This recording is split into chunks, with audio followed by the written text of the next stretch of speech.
Ici 14 FRS 2507 Sébastien pour la petite présentation vidéo aujourd'hui d'une antenne Comet GP9 démontée fraîchement du toit ce matin. Donc elle était placée à peu près à 12 mètres du sol, qui ne fonctionne plus ni émission ni réception.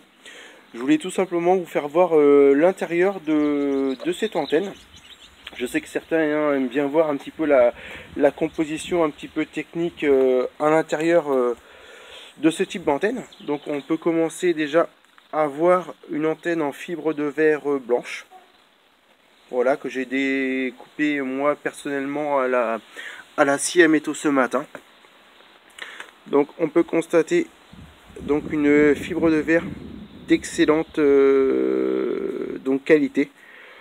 Voilà, le matériau franchement est très très bon. La fibre de verre est franchement bien épaisse. Et ça n'a pas bougé hein. En 2 ans et demi sur la toiture. L'antenne, voilà, ça n'a pas été vraiment son défaut, hein. Ça tient très très bien.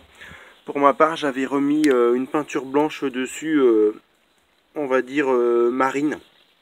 Voilà, de couleur blanche, ce qui a permis de conserver l'antenne. Et la peinture a très bien tenu. Donc pour ça, rien à dire. Alors ensuite, on va voir la partie support de l'antenne de la Comet GP9. Donc on aperçoit ici un tube en aluminium avec 2 pattes de fixation. Voilà, qu'on le remet tout simplement sur un autre tube, un mât ou un pylône. Il y a juste les rondelles, voilà, qui ont rouillé. Le reste franchement n'a pas bougé. C'est de la très bonne qualité. Le tube, bonne épaisseur aussi. Donc ça franchement rien à dire. Donc les 3 radians qui accompagnent bien sûr l'antenne. Voilà, qui était directement, on va dire, fixés sur la bague. Voilà, ils étaient au nombre de 3. C'est pareil, hein. Très bon diamètre. Ça ne bouge pas. C'est de la superbe qualité. Voilà, une fiche N au bout de cette antenne. Et on arrive vraiment à la partie voilà, intérieure de l'antenne. Voilà, on aperçoit ici la self principale.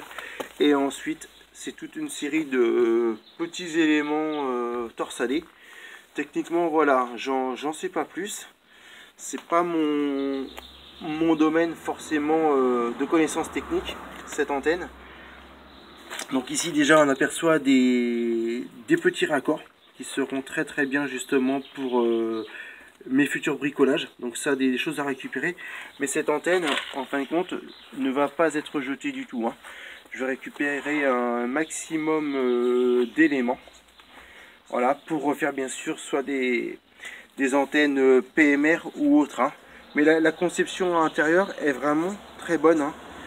Ouais, c'est bien fini, c'est propre. Et en fin de compte, le défaut de l'antenne, pourquoi elle ne fonctionnait plus, bah, c'est tout simplement au niveau de la self. Voilà, le composant était HS.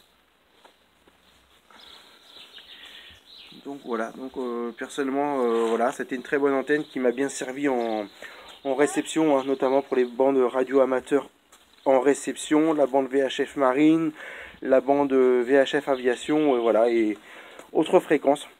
En tout cas, voilà, c'était une très bonne antenne, voilà, qui va finir maintenant, on va dire, en pièces détachées et qui sera bien sûr réutilisée à la construction d'autres antennes.